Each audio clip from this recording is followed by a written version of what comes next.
Hey everybody, Mr. JK here, and as of this recording, it is July 1st. It is my birthday today. Anyways, yeah, sorry I didn't upload anything Sunday. I meant to upload this Sunday, but I got lazy. So I should be noted that I'm off the rest of the week, hopefully. There might be another video tomorrow, maybe. I'm not entirely certain, but I just wanted to let you guys know I'm gonna continue doing what I promised. I'm gonna upload the rest of these videos out. Anyways, ladies and gentlemen, welcome back to another reaction video, and this is another Shaman King 100 video. This one I believe came out 4 days ago. This is AMON. Really had Avatar KORRA shook. Have you ever had a dreams that you had? And again, once again, this is by Shaman King 100. And as always, the video will be linked in the description box below if you guys want to check it out yourselves. I always say this: if you want to check it out yourselves, you don't want to watch reaction videos, I always leave the link to the videos in the description if you want to check out the video for yourself. Anyways, enough of me procrastinating. Let's get to this reaction video, shall we? Let's get started in 3, 2, 1. As Mako and KORRA are running down the hallway talking about, is the internet gonna flame me for this? You're goddamn right. AMON does snag Mako in place, having him fling KORRA halfway down the hallway. Like, Shawty, you done lost your bending, not your leg function. And AMON definitely did not appreciate Mako's little shot gag. He started flinging man around like a rag doll, having hit the ceiling, the ground, wall to wall. Nah, bro actually did something useful and got paid back tenfold for it. Yeah, so funny enough, Legend of Korra, it's a pretty middle ground show. It's pretty mid show, in terms of in comparison to like the series that came before. And I know some people that are Korra fans are gonna go like, well, that's not fair. It's its own series. That's true. However, that doesn't get rid of the fact that some of us do feel that way, that the series itself was pretty mid. In my opinion, anyway. As far as my thoughts on the series goes, the first season was pretty good. I didn't like how KORRA was introduced to us in the series for a number of reasons. One is the way she was introduced, and I get it, she's supposed to contrast Aang, right? But it's like, there's a way to get her to contrast Aang without also kinda going back on how bending works. What did he say? For those of you who don't know what I'm talking about, I was like, what do you mean by how bending works? Okay, so a bit of a lore explanation for me as a person that's watched the original Avatar: The Last Airbender series. When I was a kid, all the way up until when I was a kid anyways, and I had gone back and rewatched it not too long ago. One of the things that was brought up about it, and for me to discuss world building, actually get the nerd out a little bit. One of the interesting things about the Avatar series is how bending works. So one of the fundamental things about bending and how it works is that bending itself, no matter which element is being bent, runs off of a specific, I believe, emotion or drive, or a specific type of attitude. Well, duh. So basically, how it works is that, to give you the basic rundown, the TLDR, depending on what element the avatar or just any other person using any one of the 4 elements works, is that they have to have a specific mindset in order for them to bend that element. For example, for water, in order to bend water, waterbender has to have pretty much a go with the flow mentality. How waterbending works is rooted in the way how the element of water is. It flows. It goes with the flow. A few moments later. For firebending, it is run specifically on drive and ambition, effectively. Earthbending is very everybody here, editor JK here, when I'm recording this a day later. So what I'm trying to explain, what I'm trying to explain is that each and every one of the elements is based off of a certain particular lifestyle and mindset. And for earthbending, it is stubbornness and headstrong. That's basically how theirs work. And airbending is also based off of detachment from worldly problems and worldly desires, and the symbol for freedom. Practically, yeah, that's all of them. That's basically how all the bendings works. Now, where KORRA comes into play is that she kind of breaks that rule. By the way, before I even get into that, I should let you guys know, the episode that kind of introduces this concept, basically he got the idea by studying waterbenders. And that's relevant because when we get to the introduction to KORRA, she broke the rule a little bit here. Broke the rule in the sense that he was able to bend like 3 of those elements in one go. But the worst part is she's bending 2 other elements that clashes with a waterbender's ideology on how to bend water, which is interesting. And she's still able to bend water, which with her personality, it made 0 sense as to how she was able to use fire and earth when those 2 elements completely clash with water and air. And you would think air and water she wouldn't struggle with, since they're very much synergistic in how they're used. And there's other things about KORRA as a character that I disliked at that time, but that's the story for another time, and I'm probably wasting your time by speaking about this. But anyways, let's get back to the video. Woo! Yeah, baby! So we start this off with AMON giving an eerily familiar speech to his equalizers. A firebender struck down my entire family. Yo, Steve Bloom cameo, let's go. I mean, why say cameo? Yeah, for anyone who doesn't know, AMON is voiced by Steve Bloom.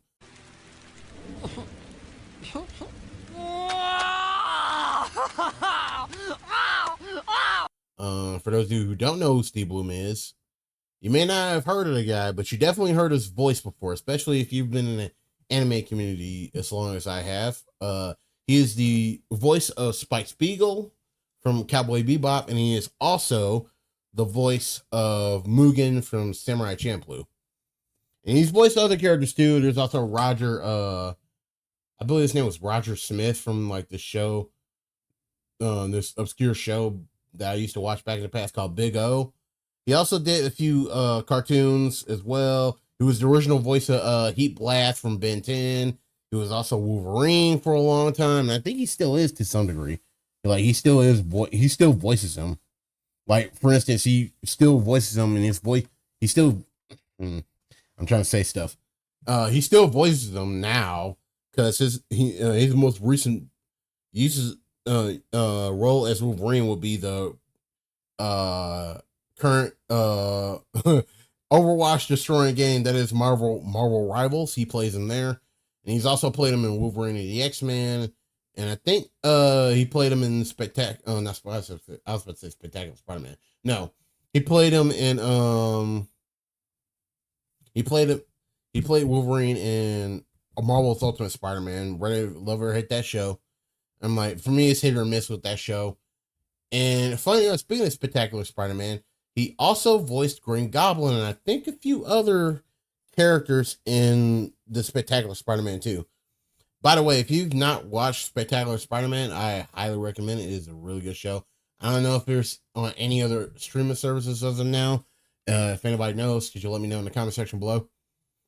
Yeah, but yeah, Steve Bloom, very legendary voice actor. And not only just in like animations and anime and cartoons, but he also, well, I think I already mentioned that he played Heat Blast in Ben 10. But yeah, he also voiced a few video game characters as well. For any Final Fantasy VII fans, he was the original voice for Vincent Valentine from the Advent Children movie, and then the Dirge of Cerberus games. And there's a few other games he played, but the one in recent memory that I now know him as is Corporal Tank Dempsey from Call of Duty Zombies. Oh man, the voice lines with Dempsey is the funniest shit ever. Especially like 1.0 Dempsey, who constantly breaks the fourth wall. One eternity later. That tragic event began my quest to equalize the world.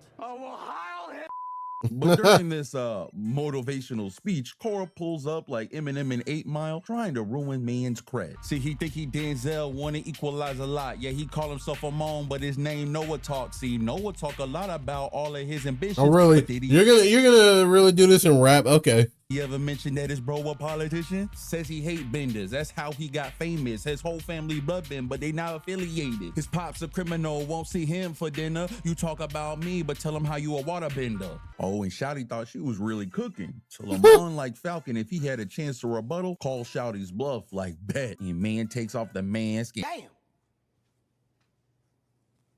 I'm sorry. Oh, nah, bro. Look like somebody cooked bacon on his face. Nah, bro. Don't. Yeah, it's funny. Speaking of AMON, let's actually, I let that go on for the next minute. Can we talk about how he was almost a perfect villain? He was almost a perfect villain if they had kept him as a non-bender that's able to take away bending. It's like there's this concept, right? The first season concept of. Yeah, so basically the whole concept of season 1 was about how benders are the privileged few in the Republic City, while non-benders will always get the short end of the stick. That was basically the premise of season 1 of Legend of Korra, which was done horribly at the end. Don't believe in luck because he afraid to get burned head at. Man, look like if the other side of Two-Face was just the whole face. He ain't the top of that man ain't got no lips. I just know he talk like boss. And man really got Korra standing here. Yeah, it's funny. I think the concept of him being a non-bender, I think that was the original idea until they changed it halfway through. Egg on her face. Really got her pressed like, nah, you gotta believe me. Maybe he do look like Charmander used tail whip on his face. That man capping. And them realizing things really didn't go as planned. Amon says, Like I swear, I can look at a video and analyze it and then talk in my head about, like, right as I'm doing right now, of how to actually articulate what I'm trying to say, but I suck at it. Nobody cares. before they leave, he got a little surprise for him. As man raises a platform on stage to oh reveal that he shit, I has remember this. Tencent and the kids, proclaiming he was about to end the whole airbending bloodline right then and there. And bro, I know Aang was talking in the back of Korra's head like, girl, you better get to moving, which she does as she rushes the stage, being able to free Tencent and the kids. So they was like, all right, we got bending on our side, let's unload on them. Pause. So they start hitting with the air attacks, the fire attacks, all that good ish, knocking the people out one by one. But this man, Amon, was over here dodging ish effortlessly. I'm sure not everybody was paying attention. They was probably all leaving in ish. But bro, as soon as I would have saw this man being able to dodge air like that, I would have been like, yeah, man might actually be a bender. I'm just saying, just a little bit suspicious. But with them being free, they try to dip out. Well, that's not impossible because, again, sounding like a broken record, but going back to like the original Avatar series, Sokka was basically able to hold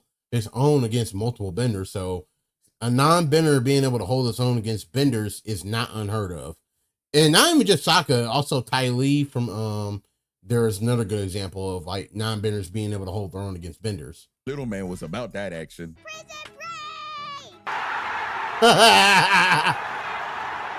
Hey, but you know what? That's got nothing on. Hey, Riot! But before we go any Thumbs up to you if you got that. You get a fucking heart if you get a heart in the chat if you got that.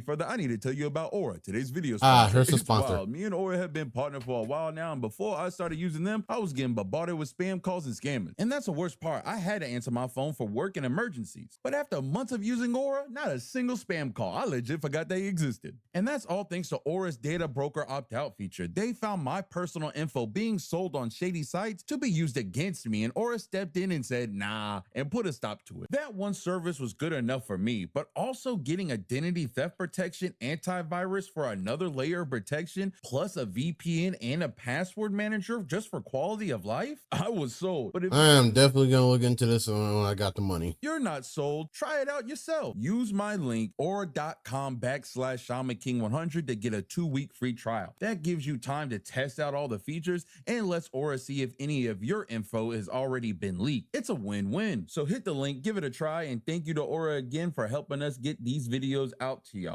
But Amon was on hot pursuit, so Korra had to pull a page straight out the Batman handbook. But since they ain't got no smoke bombs, she used her firebending to distract the man. And for a guy claiming to be a burn victim, he jumped through that fire without any hesitation. And boy, they done thought they got away, but Amon heard that door going back and forth, and it was GG's. Bro, man just walking in had Korra in a cold sweat. You would have thought man had a hockey mask on, because it was horror vibes right here. Girl been having nightmares of this man all season, so that PTSD from that Abby he gave her earlier was really kicking in right now. Nah, man, gotta be different. He really got her sweating under the table, forgetting that she is the Avatar, the main character of the show. Shawty thought she was playing Dead by Daylight or something. And boy, when man walked by, she let her sigh her leave like, dang, at least I ain't gonna get messed up. Yoink. Nah, mom really done juke girl straight out the table and started having her season up. Was really about to do her like his dad did AIM. But Mako wasn't trying to see his girl get turned into a pretzel by anybody else but him. So he done came out fireboxing the man.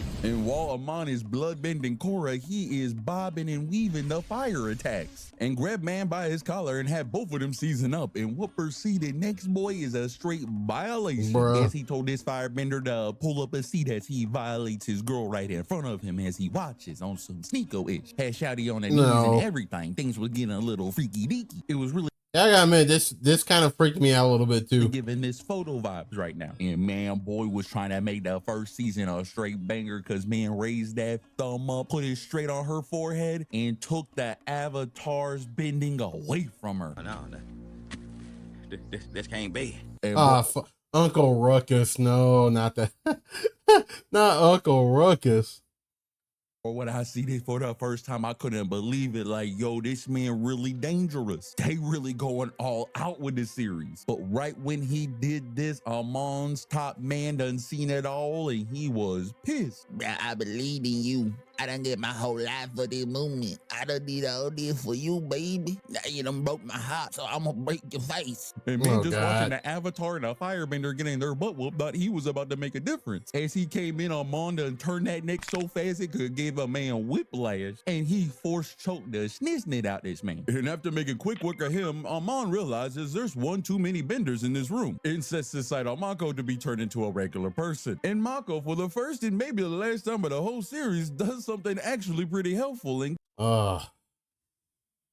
man, talk about wasted potential, man. Gives this crazy psycho a little bit of shock therapy, allowing him to grab Korra. Not just Mako, his brother too.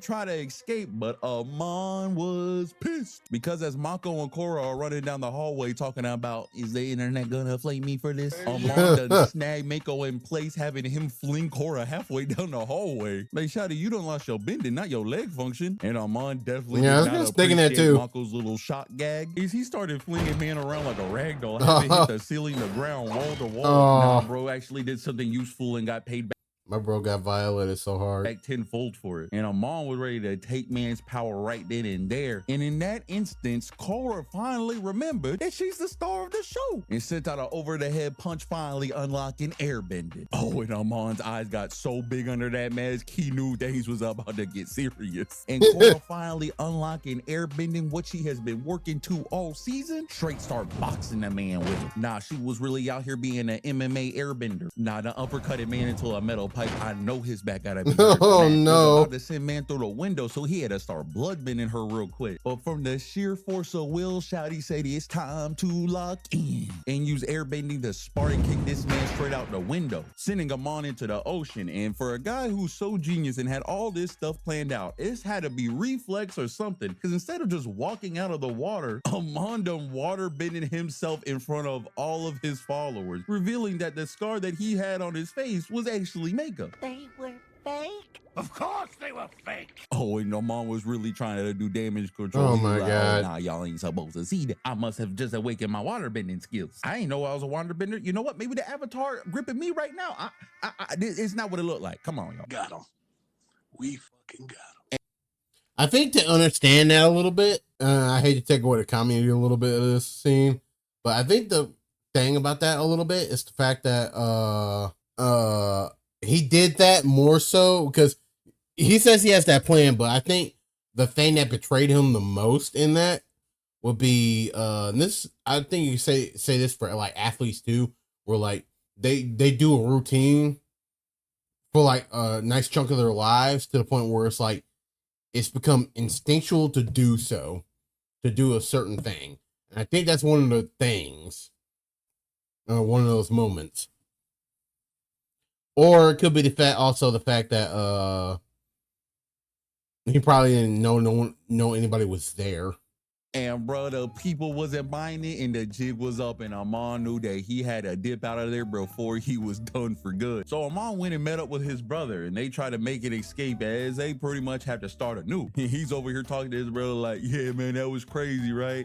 That was wild when I had to, like, you know, take your bending from you. My bad for that, G. Yo, my fault. You know, it was all part of the plan, the bigger picture. But you know what? I think this is a new chapter for us, a new beginning, if you will. We can just start somewhere else. And brother, look at his brother's eyes gave me a flashback of this scene as it was very reminiscent, and I knew what was coming next. Brother, like, yeah, that sounds good, man.